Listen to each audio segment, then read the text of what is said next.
What exactly is cryptocurrency? Most people know about popular cryptocurrencies such as Bitcoin and Ethereum. Some have even invested in them.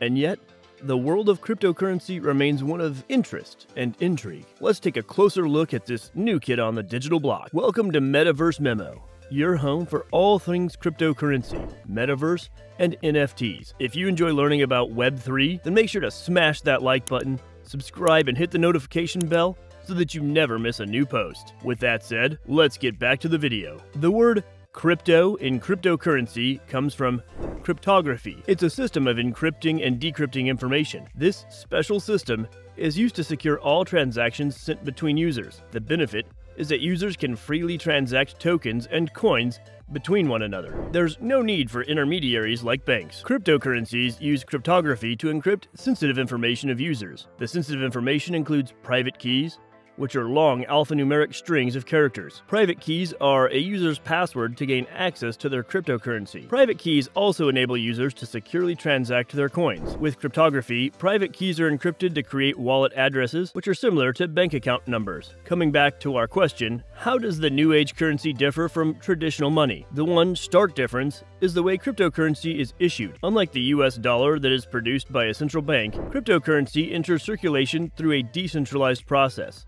This involves volunteers from around the world using their computers to secure and validate transactions made with digital currencies such as Bitcoin and Ethereum. Cryptocurrencies are not controlled or operated by any single entity in any single country. This makes it truly a digital currency for a new digital generation.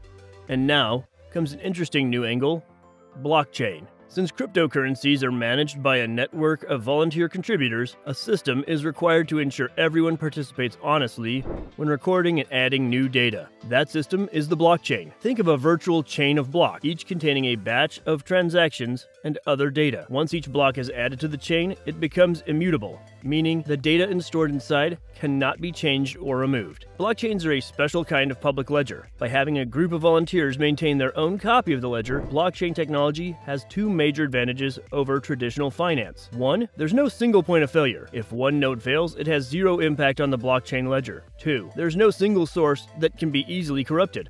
Think of it as having a cluster of computers take up the roles of a bank by consistently updating the balance sheets of users. In the case of distributed ledgers, the balance sheets aren't stored in a single server. There are multiple copies of the balance sheets distributed across several computers, with each node or computer connected to the network, functioning as a separate server. Even if one of the computers goes offline, it will only be a minor bump in the road. The blockchain's infrastructural design enables cryptocurrencies to evade security mishaps. It's difficult to attack or manipulate the system because the attackers must gain control of over 50% of computers connected to the blockchain network. Since blockchains don't depend on a central authority like a bank, crypto transactions are validated by nodes, computers connected to a blockchain that ensure the transactions are recorded permanently. An important question to ask at this point is, how do these networks ensure that volunteers are willing to dedicate their time and computers to the cause? The answer is incentives. With incentives, validators are encouraged to participate actively and honestly in the validation process. This helps them to earn rewards in the form of newly created cryptocurrencies. The incentive system sets the rules that govern the process of picking validators who verify the next batch of transactions. It also ensures that the activities of the validators align with the goal of the network. Validator nodes found to be involved in actions that undermine the validity of the crypto network can be barred or punished accordingly.